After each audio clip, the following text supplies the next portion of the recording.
মধ্যপ্রাচ্যের অন্যতম শক্তিশালী দেশ ইরান। দেশটি তার জাতীয় স্বার্থে যে কোনো আপোষে নারাজ।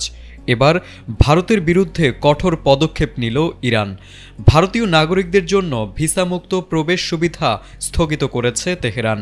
জালিয়াতি ও মানব পাচারের ঘটনা বেড়ে যাওয়ায় এই সিদ্ধান্ত নিয়েছে দেশটির কর্তৃপক্ষ, যা আগামী 22 নভেম্বর থেকে কার্যকর হবে।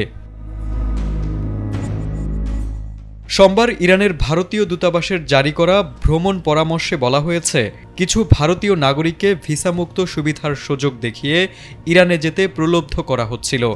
এসব লোকজন ইরানে পৌঁছানোর পর অনেককেই অপরাধী চক্র চাকরির এজেন্ট সেজে অপহরণ করছিল। তাই ভিসামুক্ত সুবিধার অপব্যবহার ঠেকাতে তেহরান এই সিদ্ধান্ত নিয়েছে। ফলে নতুন নিয়ম অনুযায়ী ভারতীয় নাগরিকদের ইরানে প্রবেশ করতে আগে থেকেই ভিসা সংগ্রহ করতে হবে। Next level, well done, side by side fridge.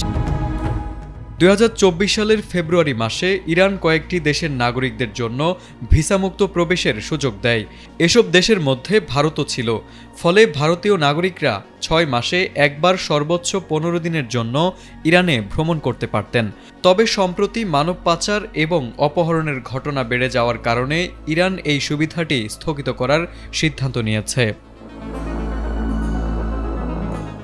বিশ্লেষকরা বলছেন, এটি ভারতীয় নাগরিকদের জন্য একটি বড় চ্যালেঞ্জ হয়ে দাঁড়িয়েছে, কারণ ইরানে ভ্রমণের জন্য এখন আগে থেকেই ভিসা সংগ্রহ করতে হবে, যা পূর্বে একটি সহজ প্রক্রিয়া ছিল।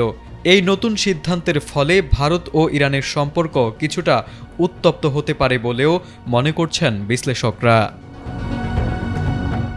তারেক আজিজ, এটিএন বাংলা।